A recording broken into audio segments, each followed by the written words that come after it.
Say Christ is Lord. Say Christ is Lord. Say it! What's going on, everyone? Welcome back to another episode of Unpopular Opinion, and today I'm going to be discussing the 1995 movie Casino. Guys, my opinion of Casino, I think it's a bad movie. This motherfucker, you believe this? 2 fucking days and nights. Fuck me! I don't like it at all. I think it's a really, really bad movie. And I don't want to call it overrated, because to me an overrated movie is a film that gets more attention than it deserves. Like, it's not good, but it's not horrible. I'm not settling for that. I'm gonna straight up just say that Casino is a bad movie. So my previous video, I talked about Goodfellas. I think Goodfellas is an overrated movie. And I referenced how a couple years ago I made a video, a 2-part video criticizing Martin Scorsese, and I referenced both Casino and Goodfellas, so I figured, well, I recently just rewatched Casino to see if my mind has changed, and it hasn't, so I might as well just give it its own individual review, much like how I did Goodfellas. So yeah, I don't like this movie, Casino, at all. Now, before we get into this, disclaimer, you know this, but I have to clarify because, well, YouTube. A lot of people have the misconception that I'm a Marvel fan, a superhero comic geek. I'm not that at all, okay? And I don't want people in the comments saying, hey, you're only saying this because Martin Scorsese criticized Marvel. That's not the point of this video. I'll be the first to tell you Martin Scorsese was right about Marvel. I hate Marvel. It sucks. So don't comment below, you're only saying this because of what he said about Marvel. That's not the point of this. This is a legitimate review and it's a legitimate critique of the movie. So don't have that in your mind. You ever dance with the devil in the pale moonlight? What?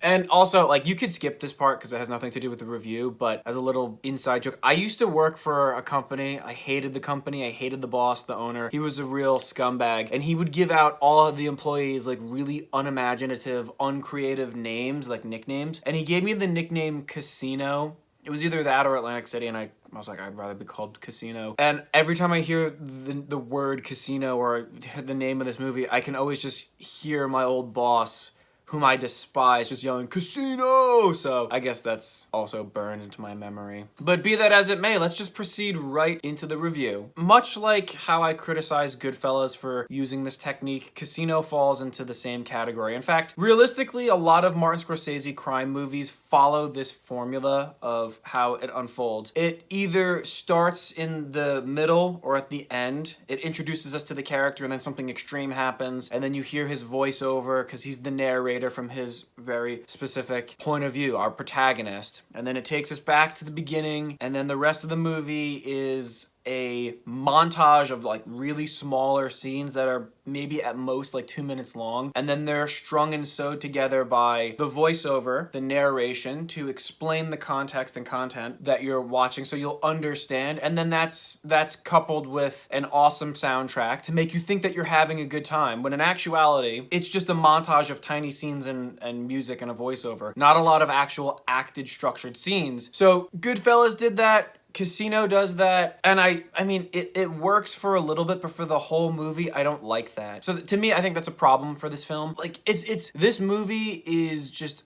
a giant collection of B-roll footage. That's the best way to explain it. It's one giant exposition, because you're like 20 minutes into the movie, nothing legitimate happens. Like, there's too much of these scenes ping-ponging. Oh, De Niro, it explains his upbringing in association with the mob, and then it takes us back to a flashback, and then, oh, we're back in the present, oh, but now we're going back to the future, back, boom, bang. So much exposition, so much being talked at. Just let us watch and let us just learn and experience it with acted structured scenes. There's not enough of that in this movie. There's not a lot of it, and there's not enough of it. So you'll watch the movie, you'll be thinking to yourself, okay, like, I get it. You're telling us what's happening, but how about we just learn it. The scene where the guy's getting his hand broken with a hammer, I don't know, that's maybe like 20 to 30 minutes into the movie. By that time, you're like, well, not much has realistically happened. Not a lot of structured scenes. It's just a lot of exposition, B-roll, montage, voiceover. So there's not a lot of properly structured, acted scenes, and I don't like that. Throw him out in the alley and just tell the cops you got hit by a car. So yeah, that's my big complaint about the movie Casino. It is full of B-roll footage. Basically, the whole movie is just a compilation of B-roll footage, and it's all exposition with very minimal structured scenes, very minimal organized acted scenes where you could just watch the scene unfold with the actors interacting in such a way that it's not a micro 30-second clip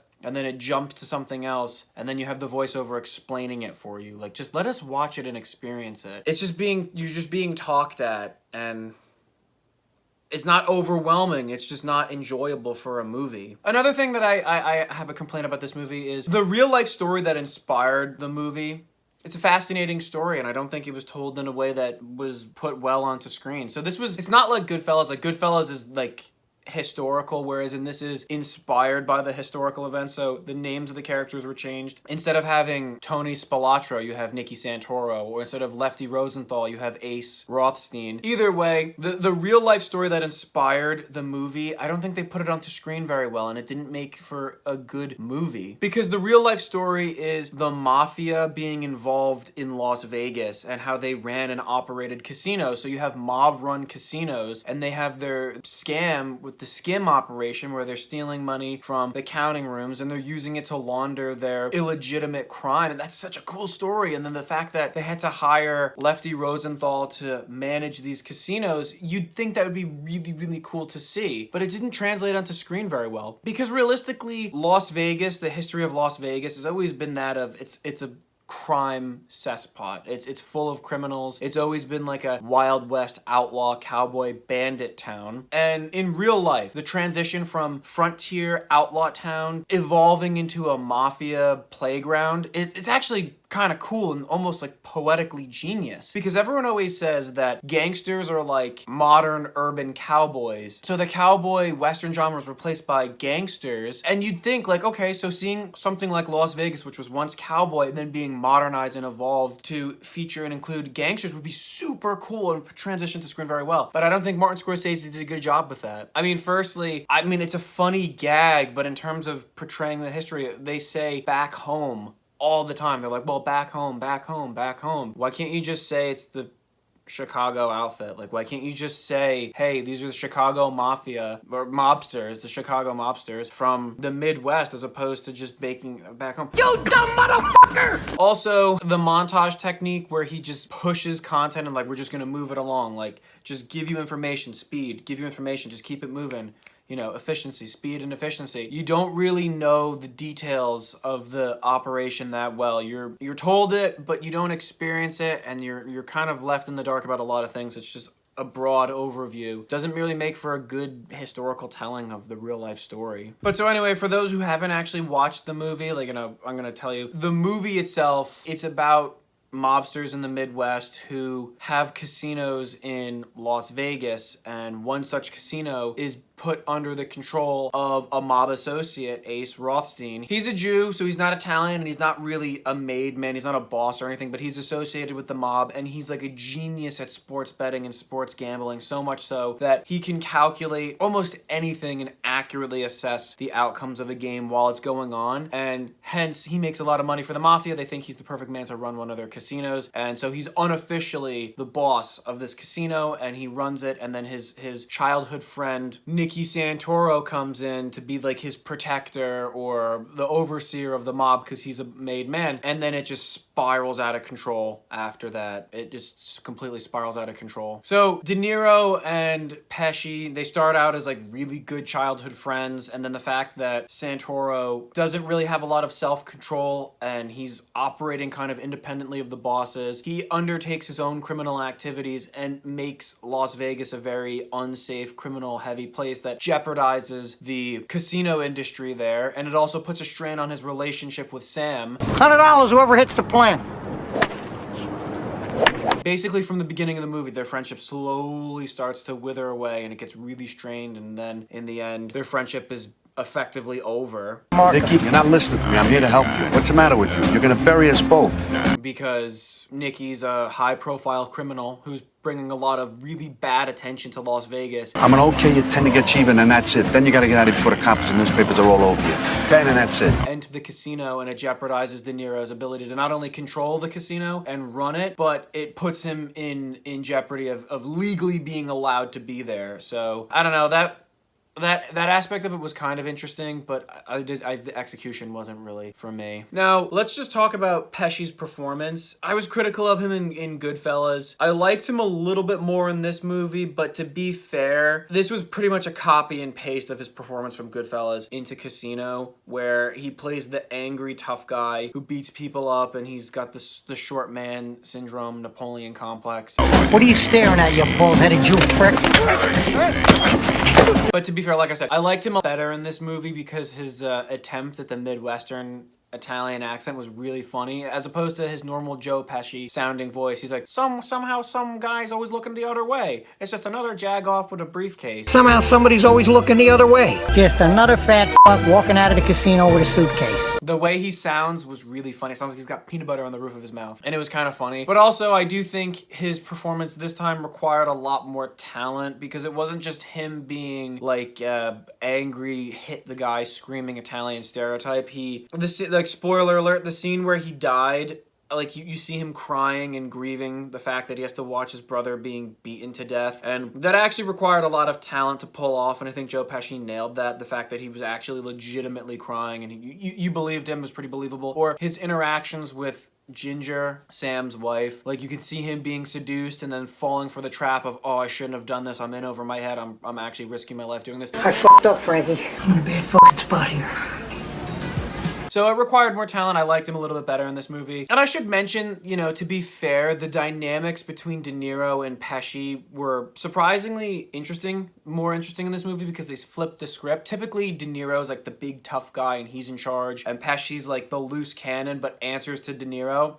That's not the case at all. In this movie, De Niro's not really the tough guy. He's more so the guy with really powerful connections, powerful friends, or the fact that he's like, I'm the boss. So his character, he's a Jew, he's rich, and he's in charge, and he's entrusted with this big responsibility, and as a result, he's got powerful friends who can do his dirty work for him, as opposed to, say, Jimmy in Goodfellas, where he's strangling people with phone wires. Give me the money. Sam doesn't really do that. In fact, he doesn't beat anyone up. The closest thing is, like, he removes his wife from his house. He doesn't fight anybody. He has people do his dirty work for him. But he answers to Joe Pesci's character. Joe Pesci's the boss because he's a made man. And even though Joe Pesci's still the loose cannon type, De Niro can't control him. And being that De Niro is our protagonist and he has to answer to Nicky. You only have your fucking casino because I made that possible. I'm what counts out here. That's kind of an interesting scene. So the scene in the desert where he was all like, get this through your head, you only exist out here because of me. Get this through your head, you Jew motherfucker, you. You only exist out here because of me. You could really see De Niro's like, I've had it up to here with this guy. The fact that we're friends doesn't mean anything because I can't control him and he's causing so much problems for me, but I can't do anything about it. So the scene where De Niro is trying to restrain himself from getting really angry, but he ultimately has to acquiesce and just suck it up. And you see he's wearing sunglasses, but you can tell, like, he's just like, damn. Bite my tongue. I can't do anything because he's made. I'm not. You brought down so much fucking heat on me. You're fucking warned. Don't ever go over my fucking head again. So it's needless to say, I think Robert De Niro did a really good job in terms of performance-wise. Because De Niro, I mean, I really like the guy. The guy's a very, very talented actor. And I think he did a good job in this movie because his character required a lot of emotional acting talent to portray. So his dynamics with his wife were, like, sharp, you know. And speaking of the whole wife thing, so Sharon Stone's in the movie and her character is Ginger. Basically, she's one of those, like, really attractive showgirl types, socialites. So kind of think like Holly Golightly in Breakfast at Tiffany's if she was like a manipulating, conniving whore. Basically, there's no nice way to say it, you know, there's no PC way to say it, but Sharon Stone's character, she likes to manipulate guys and, you know, try to schmooze them for their money, and she's not really classy or dignified. She just plays the part, but internally, like, she's a drunk, an alcoholic, and like a raging whore bag. There's no way to put it other than that. And Sam Rothstein, De Niro's character, makes the fatal mistake of, you know, trying to turn a literal hoe into a housewife, and it doesn't work. Like, he openly says, you know, I want to marry you and I could provide you a lifestyle that I know you want, even though she's like, I don't love you but I'll marry you for your money. She actually does say that. Not directly, but she, you know, read between the lines. She says that. And so De Niro's got this glamorous lifestyle and all this money, and that's what she's attracted to, but she can't stand the guy, and it causes a bad relationship. You make me sick, you fucker. Once a hooker, always a hooker. Oh, fuck you! And it's also a testament to the, like, we've all been there. Every guy's experienced this, where you see this, like, super hot chick who can have any guy that she wants, but she's still hung up on her ex-boyfriend who's like a bum and a scumbag mooch, and that's like the Lester Diamond character. And I've always really been a big fan of James Woods. I know you know. And I think he knocked this role out of the park. In fact, he might be the best performance in this movie. That might sound ridiculous, but he really did play the part very well of Lester Diamond, the pimp scumbag who's like, he knows that Ginger loves him and he doesn't really care. He's just using her and taking advantage of her. And it's like, well, hang on a second. Why do you love this bum scumbag? Why do you keep coming back to this guy? And he's like, yeah, I don't care, you know. Girls love the bad boy, and it's true. So, you know, if anything, if you could take anything away from this movie, it's the cautionary tale. Don't marry girls like that. Sam made a bad call. This is what happens when you do that. Stay away from Runaround Sue. I know! You know. I know. I got it. I got the concept. But then also, like, she cheats on him with Nikki, which, I don't know. I don't know, you know, as I said earlier, you know, one thing in this movie, and it kind of does bother me, it's kind of like a weird thing to watch, it's not a pleasant thing to watch, where they start out as really good friends and every interaction they have puts a strain on their friendship, where Nikki's cheating openly in the casino and Sam's like, I can't do anything about it, I have to just let it happen and it just impugns my authority. Or Nikki's making big moves and Sam directly to his face says, I don't want anything to do with you anymore, I can't be a part of this. I don't disavow. Or how Nikki's trying to strong arm this banker who Sam is connected with, and it's like, dude, you just really screwed up. You can't treat someone like that. He's gonna run to the FBI now. I'll crack your fucking head wide open in front of everybody in the bank. And then, like, Nikki and Ginger have an affair because Ginger's going behind Sam's back consulting Nikki, and then Nikki ends up having an affair with her. But that ultimately, like, leads to his doom because in the mafia, you can't do that. Like, no cheating on other, you can't sleep with married women, you can't sleep with other dudes' wives. So, like, Ginger spirals out of control, and then she goes to Nikki and is all like, I need you to kill him for me. And I don't know, I did like that scene. That was a pretty good acted scene. Finally, we get a structured acted scene. It's basically like, Ginger goes to Nikki and asks him to kill Sam, and he's like, no, like, I've known the guy for 30 years, absolutely not. I know the fucking guy 35 years, I'm gonna fucking whack him for you! So, even though Nikki's like a loose cannon psychopath scumbag, at the very least he does recognize, even though me and Sam aren't friends anymore, our relationship is clearly gone, we're not friends anymore, I do recognize the fact that I've known him for so long that killing him is just, I can't do that. Not only would it cause problems back home with the mob bosses and it could cause a beef, but it's like, I've known the guy for this long, we're not friends anymore, but that counts for something. And then where she's like, she finally breaks, and is like, well, what about my money? Like, the only thing she cares about. And he's like, how the fuck am I gonna get your money? You think he's gonna give you money? That was so funny. How the fuck am I gonna get your money now? You think he's gonna give you fucking money? Are you out of your mind? And then, like, she attacks him and then he bitch slaps her. That was actually really funny. I'm not gonna, it was supposed to be a serious scene, but the fact he bitch slaps her, throws her out. And she's screaming and cursing, and he's like, all right, yeah, okay, be careful. Yeah, because he's kind of like, don't make a scene, no attention. Like, okay, yeah, be careful, okay. That was pretty funny. Okay, yeah. Careful. So aside from the flattery, let's just get back into things I didn't really like. Let's get back into the criticisms. Well, a lot of the acting in this movie, aside from the performances that I did like from James Woods, De Niro, Pesci was okay, Sharon Stone was okay. The guys who played the bosses in Chicago, I didn't really think they did a good job. It was weird because the lighting seemed like it was inspired by The Godfather. You have these like older Italian guys who are in dimly lit areas with suits and eating spaghetti. I don't know. I just didn't think they performed very well. I thought their deliveries were pretty poor. It kind of seems like they just extracted old Italian actors and like, all right, just do it. Didn't do it for me. And they didn't seem or feel like what a scary, powerful mob boss would appear to be. So, you know, minor nitpick, but a nitpick for sure. But guys, I think the main problem I have with this movie is this. It's so depressing. And it's not depressing because of the subject matter and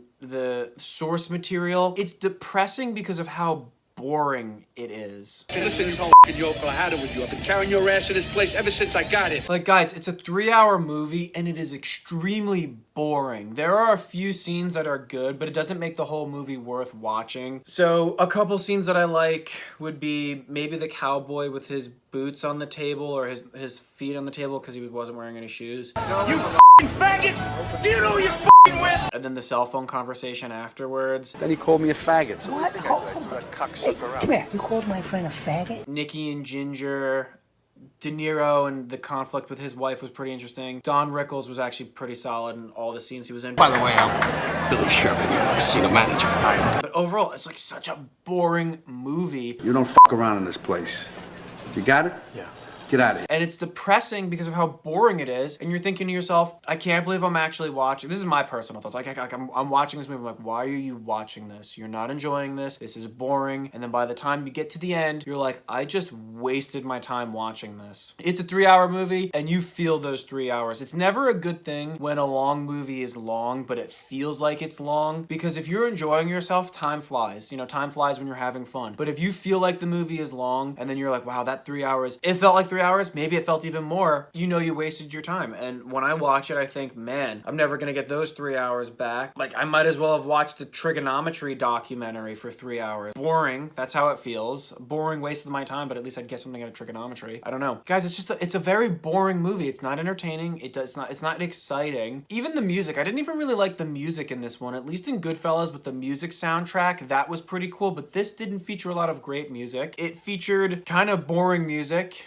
boring scenery, boring visual images, and most of the time when I watch the movie, aside from a couple scenes, I'm not entertained, and it's not like a great mafia film. It might be more gritty than Goodfellas and more like violent and disturbing, but it doesn't make it better. So to go back, I always say at the very least, Goodfellas isn't a bad movie. It's just not my cup of tea. This movie, I just don't like it. This is a bad movie. I would say this is a bad movie. I'd rate it 3 out of 10, to be honest. I'd rate it a 3 out of 10. Like, it's slow. It feels slow. It's boring. That overuse of the montage, B-roll footage, exposition, technique, it kills it. And yeah, but I guess like as a bonus cool thing I could share before we end is, so in this movie, Joe Pesci meets a really awful end in this movie. He died in Goodfellas, but he had a quick death. They shot him in the back of the head. In this movie, they beat him and his brother to death with baseball bats, but he actually doesn't die from the beating of the baseball bat, but they buried him when he was still alive, so they buried him alive. That was pretty intense. And I guess as like a cool, funny little trivia Easter egg thing, for lack of a better term, would be the fact that in this movie, he gets killed by Frankie, his friend, and the actor who played Frankie was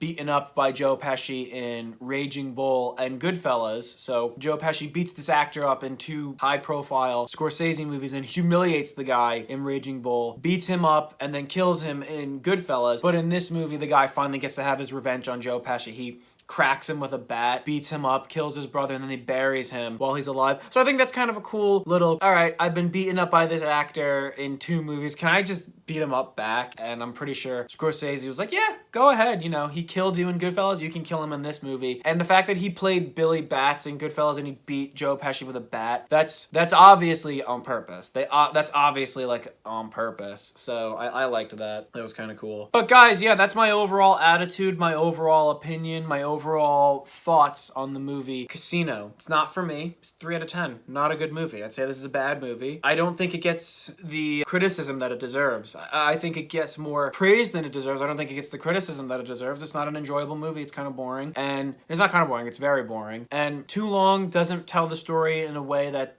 translates well for screen. So that's my problem with Casino. So guys, this was kind of like an unscripted review rant of the movie, but that's where I'm coming from on Casino. Those are my opinions. Those are my thoughts. I know a lot of people are going to disagree. Maybe not so heated and vehemently like they would for Goodfellas, but I know a lot of people are gonna disagree. So comment below what you thought. If you liked the movie, if you don't like the movie, if you took the raisins, if you didn't take the raisins, just comment below and we'll Seinfeld.